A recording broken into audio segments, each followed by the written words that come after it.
Hello, dears. Today we are going to deal with a suspected case of acute pancreatitis. As you know, if our patient is having severe acute abdominal pain, with or without vomiting, with or without fever, the radiation of pain may be in between the costal margins or especially radiates to back. And the symptoms are usually aggravates after heavy drink or after some liver disorders, say cholecystitis or polylithiasis. So there is a great possibility of or a suspected case of acute pancreatitis. So in such condition, let us try to investigate the case. As you know, before the investigation, let us see the look of our patient. On examination, you can see our patient is very distressed, very anxious, because the pain is that much agonizing. Like that of our arsenic album, the patient thinks that he is going to die. That much intense pain is there. So in such condition, on examination, you can see a swollen abdomen with or without tenderness, usually with tenderness. And if there is tender abdomen, the tender abdomen will be usually, especially in primary phase, usually the tenderness may be located in the upper abdomen or in the epigastrium. And as the pathology advances or as the time in advance, the tenderness may be very diffuse, or all abdomen may be very tender to touch or to palpate. That is why your patient will not let you allow to examine or palpate the abdomen. And next about auscultation of our patient. While auscultating with a stethoscope, you may not get any abdominal sounds, because due to the pathology, the abdominal movements or the peristaltic movements itself increases the condition of pain. That is why while auscultating, abdominal sounds are usually absent, and at the same time, while auscultating the cardiac area, you can see that there is tachycardia or increased heart rate.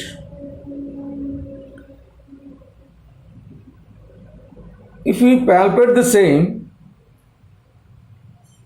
you can feel the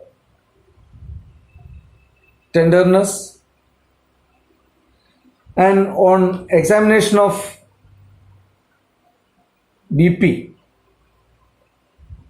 especially in patient with advanced pathology, usually our patient will be in a condition known as shock. That itself leads to a condition of hypotension, maybe due to cardiogenic shock. And patient is very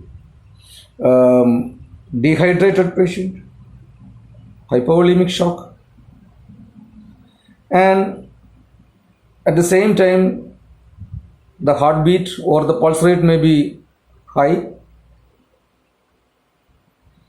with or without fever. So the signs and symptoms of shock may be only in hemorrhagic pancreatitis.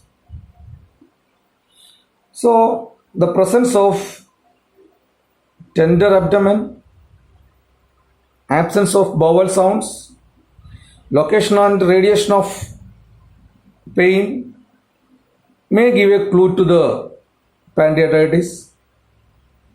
But at the same time, we have to pinpoint the status of our diagnosis. As mentioned earlier, Such a specific or non-symptoms can be seen in some other conditions also.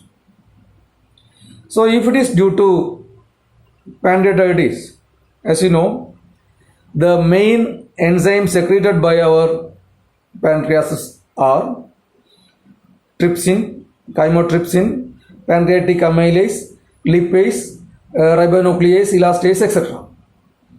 So, in clinical hematology or clinical practice, while evaluating the enzymes, especially with serum amylase and serum lipase and serum trypsin will help us to pinpoint the condition. So, in a patient with acute pancreatitis, the value of serum amylase will be usually high.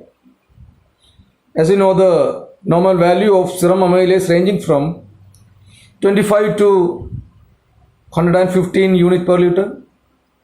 Like that, lipase ranging from 114 to 286, and serum trypsin will be 1.9 to 2.4. So all these parameters may get abnormally elevated, especially in acute pancreatitis, mainly by evaluating serum pancreatic amylase and serum pancreatic lipase. Along with the pancreatic inflammation, you can see there is a heavy leukocytosis may be seen with a high ESR, and if the pathology that affects the endocrinal tissues, especially the beta cells, in such condition, the diagnosis may be as a case of diabetes. That is, persistent hyperglycemia may be the symptom of our patient. Along with that, hypocalcemia can be seen. The presentation may be twitching and jerking of and claudication of muscles, or a generalized body pain or bone pain.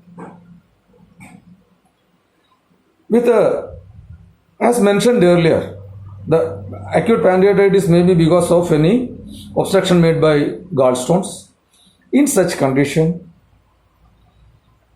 while doing with the LFT, that is liver function test, hyperbilirubinemia,